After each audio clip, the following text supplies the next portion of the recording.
China state media reporting that the U.S. has reached out to China for tariff talks. Join us now with the latest. White House National Economic Council Director Kevin Hassett. Kevin, thanks for joining us. It's good to have you on. We have our person over in China, Eunice Yoon. We talked about this quite a bit earlier, the way that China is characterizing what happened, the possible reasons why China is characterizing it that way. And we're looking for sort of the unvarnished truth of what's going on, and we know both sides have their story. It comes on the same day, Kevin, that we're seeing that things are not so great. China said that they can easily handle what's going on, but you're already seeing some pretty large cracks.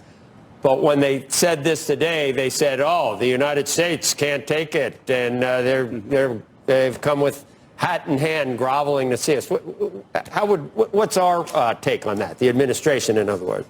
Yeah, our take on it is that the United States is ready for any eventuality, and we're hopeful for progress. The fact is that China has been acting poorly in the past on trade.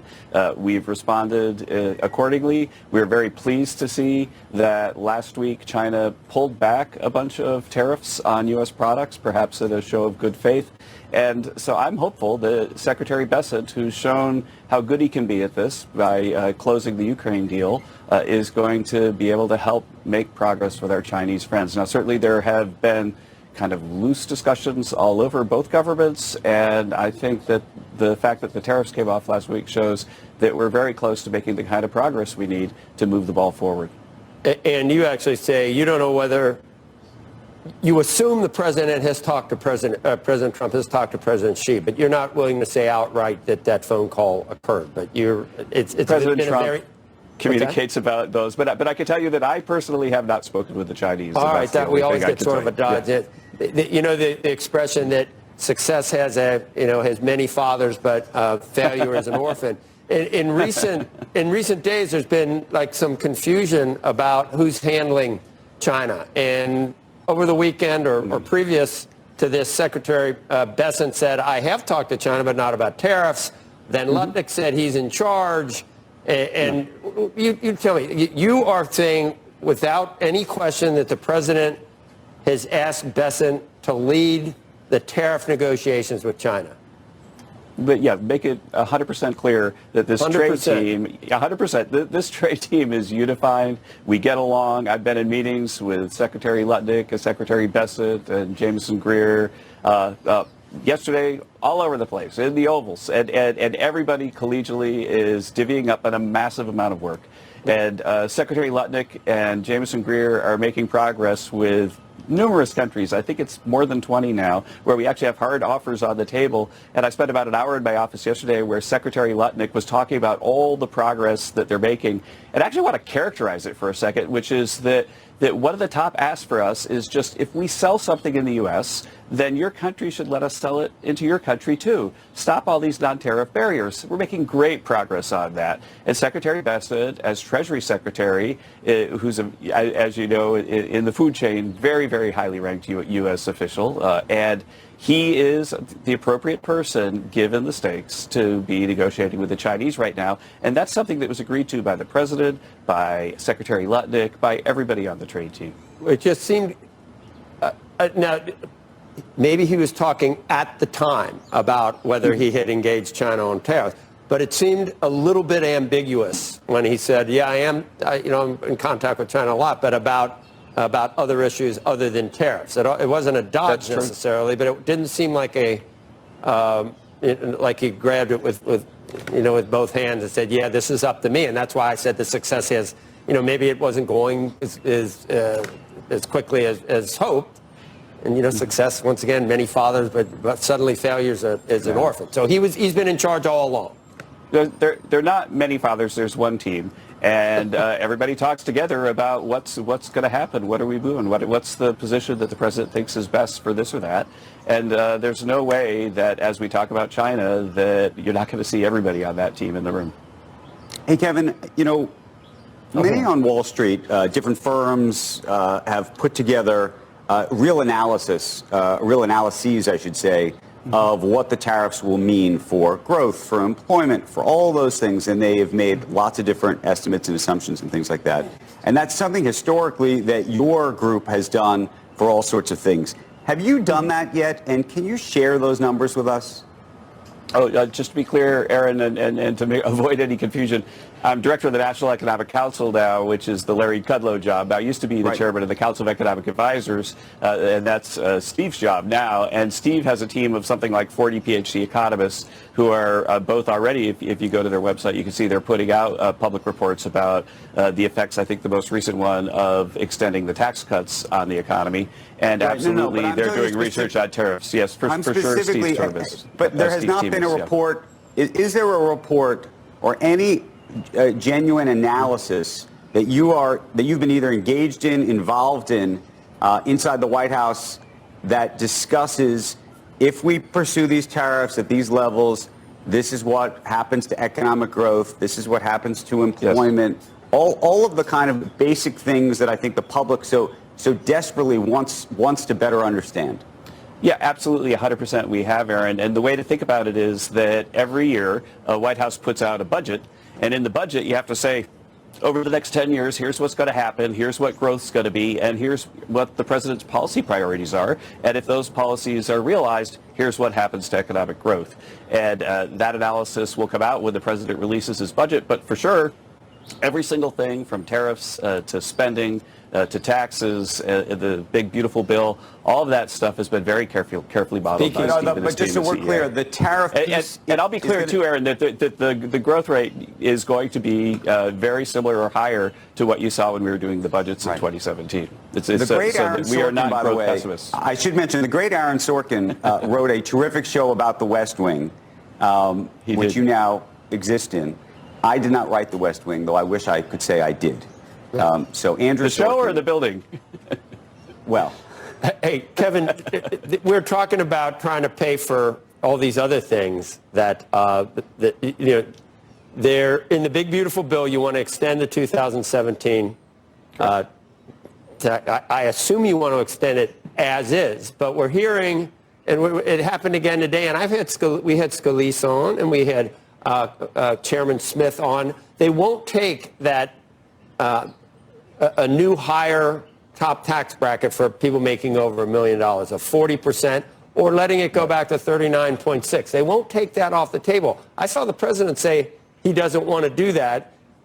Whenever we have these people on, they say everything is on the table. Can you provide any clarity there? Is everything on the table? Would you go back and one of the main tenets of that, you argue was a very successful outcome from that bill, would you change one of the basic? That was a very important part of that bill. Are you going to go back on that? It was a very important part of the bill. President Trump has made it clear that he doesn't support that movement. And right now, Congress House and Senate are working collegially together to move towards a bill that everybody agrees on. I was there with Secretary Bassett helping to have a conversation with the majority leader and the speaker and Chairman Crapo and Jason Smith at Ways and Means just on Monday. And the amount of agreement was really close to 95%. Now, there's some stuff that are House priorities that the Senate doesn't have, some stuff that are Senate priorities that the House doesn't have. And then there's our priorities, which it seems like everybody agrees with, at least when they talk to us to our faces. And so I think we're making an enormous amount of progress. And the idea that we get a bill passed by, say, early July at the latest is very, very, very likely. Let me ask you this.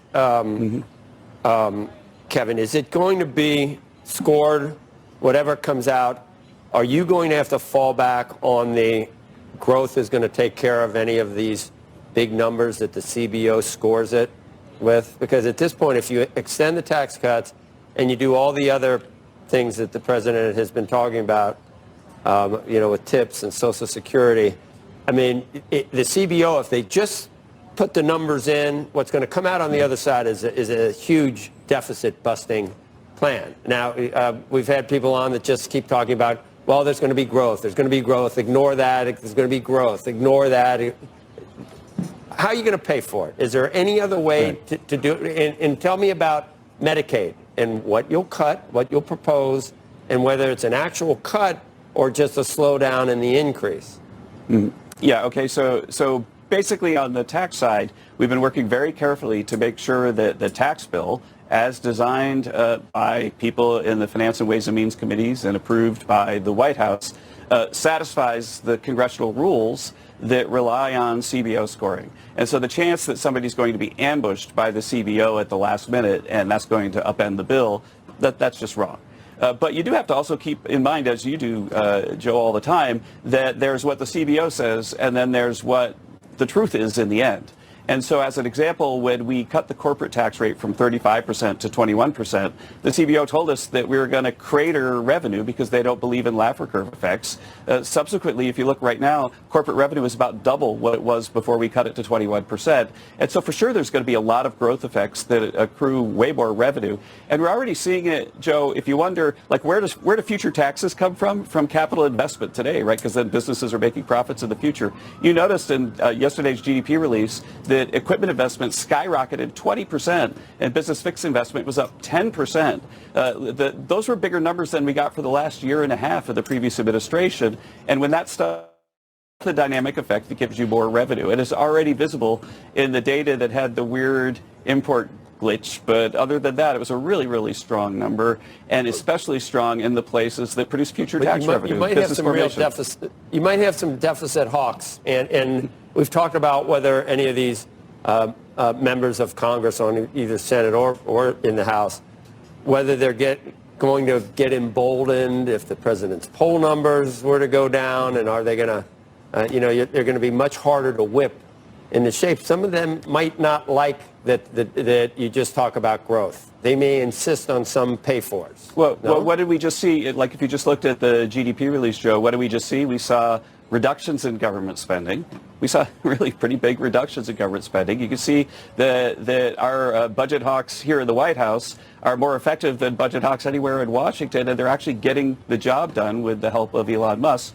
And then you're also seeing something else that's not in the reconciliation process. You're seeing tariff revenue go up a lot, which is another thing that helps the fiscal situation. But in the end, if you wonder, like, what's the scorecard? Are we being fiscally sane or not? Then ultimately, it's what you see in bond markets. So look at the 10-year now. It's down, about 60 basis points since we started this process. And that's saving real Americans tons of money and saving the federal government lots of money, too, in terms of the interest expense that we have. And so why does the Treasury rate go down? It's because people understand that we're going to not have another inflationary spending blowout like we did in the previous administration. That's what the bond market's seeing. That can change on a dime like it did not too long ago. Other people say it's because of the negative print on the GDP or growth concerns or whatever, Kevin. But I'm just trying to get to the crux of the matter. So you're willing to, or the administration and you figure Congress is willing to enact all these new tax cuts, extend the last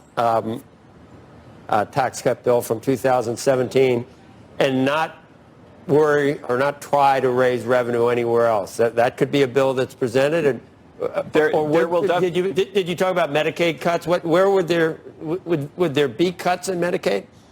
There's going to be reform and waste, fraud, and abuse. It's being discussed and negotiated with people in the House, exactly what that would look like. It's being discussed with people in the House and the Senate. But the uncertainty about spending reductions is close to zero, Joe, right? Because in the instructions, they actually say how much they need to cut in the House and the Senate. And the numbers are there. You can just look at them, and they have different numbers, so maybe there's a little bit of uncertainty about where it's going to end. But when I say they're going to have a bill and it's going to pass, then that means I'm highly confident that people have found the spending reductions that they need in order to get the bill passed. All right. Just back to tariffs before we got some data at 8:30, I think, Kevin.